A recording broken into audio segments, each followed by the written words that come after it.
I am Shivi Saxena, TGT from Gyandeep Senior Secondary Public School. Students, today I am taking chapter number 2 in history, early humans, hunters and gatherers. Okay, this is our chapter. For reminding explanation for you I am giving.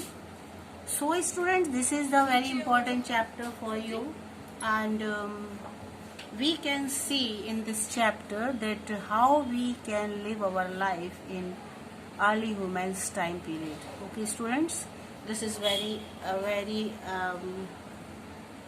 important chapter.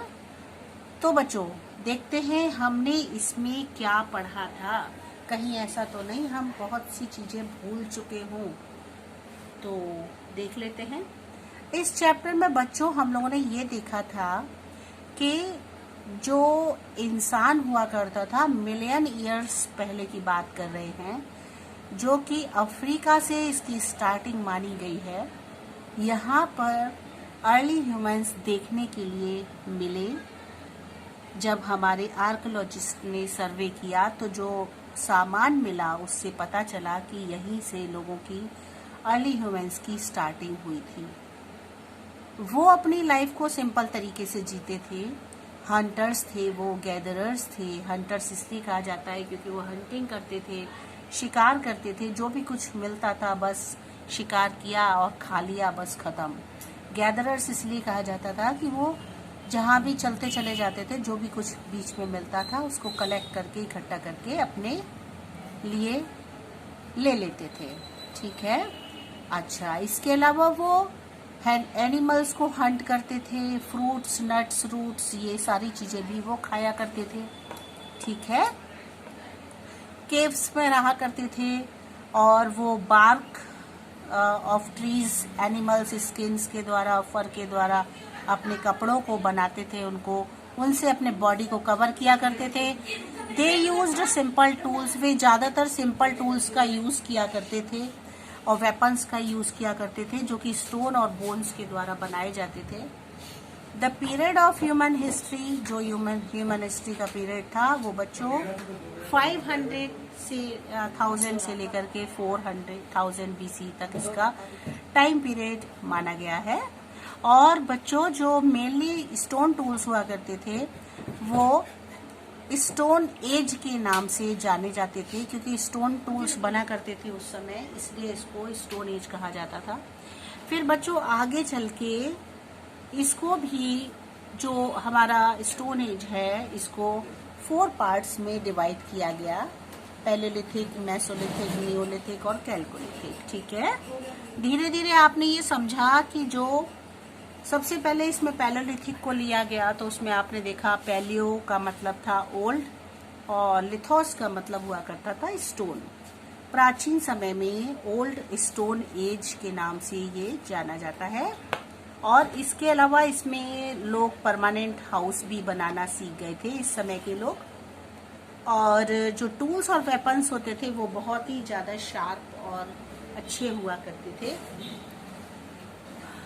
Handle जो उसमें बनाते थे ये अपने tools में, उसमें वो थोड़ा सा एक हैमर की तरह, चॉपर्स की तरह से उसको यूज करने लगे थे वो।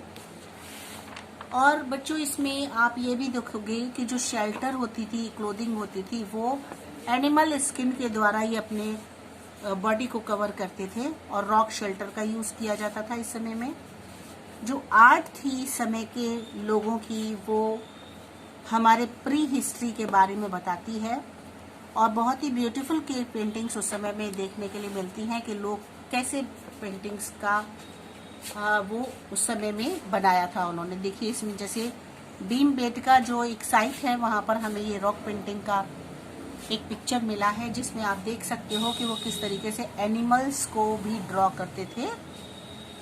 फिर इसी समय में एक इम्पॉर्टेंट बात भी हुई थी जो आपको याद होगा बच्चों, हम लोगों ने इस चैप्टर में देखा था। आप पिक्चर देखो कि फायर का डिस्कवरी भी हो चुका था, खोज हो चुकी थी फायर की। सडनली अचानक ही पत्थरों के रगड़ने से जो चिंगारी निकली तो उन्हें उसने आश्चर्य में डाल दिया उन लोगों को। फिर उन्होंने दोबारा ऐसा किया तो बार बार करने से जब उन्हें चिंगारी दिखाई दी तो इस तरीके से डिस्कवरी हो गई फायर की। अब जब फायर की डिस्कवरी हुई तो उन्हें ये भी पता चल गया कि इसके यूजेस क्या थे।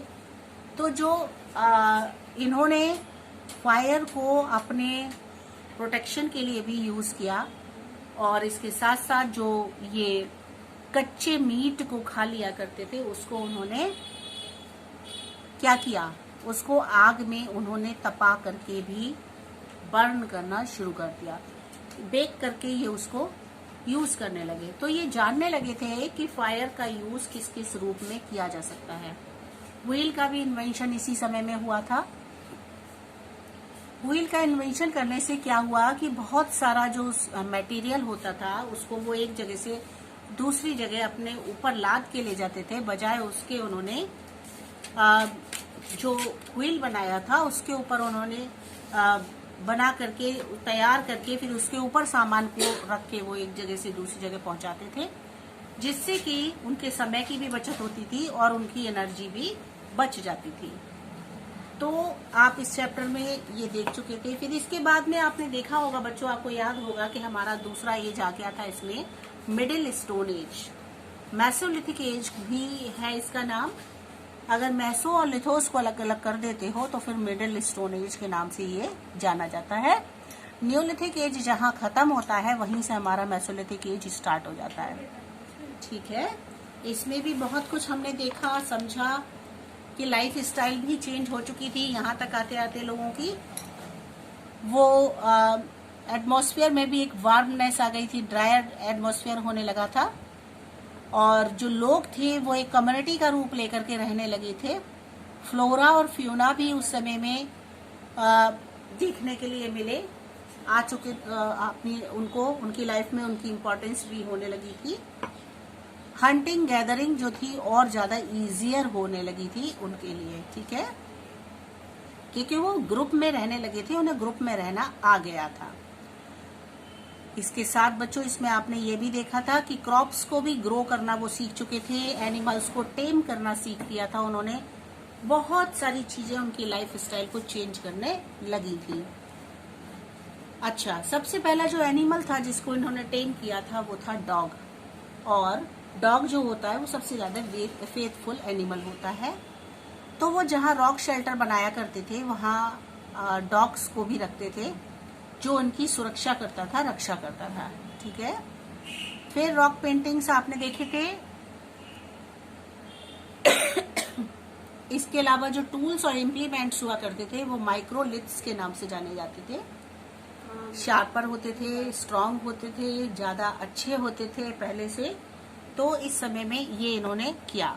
फिर देखिए न्यूलिथिक एज के बारे में बात करते हैं, जो कि थर्ड पॉइंट है आपका। इसको न्यू स्टोन एज कहते हैं। जब इसको हम अलग अलग कर देते हैं तो न्यू का मतलब होता है न्यू और लेथोस का मतलब होता है स्टोन। ठीक है, तो इस समय में भी बहुत सारे चेंजेस आए। वो फार्मर का रूप ले चुके थे, जो हार्डर्स थे वो फार्मर का रूप ले चुके थे, और बहुत सारी चीजें और नए रूप में देखने के लिए मिली। डिस्कवरीज, इन्वेंशंस बहुत सारे हुए जिससे कि इनकी लाइफ में चेंजेस आने लगे। अच्छा, इसके बाद फोर्थ था बच्चों, आपको अच्छे से याद होगा, बुक में भी आप देख रहे हो, वो है कैलकोलिथिक एज।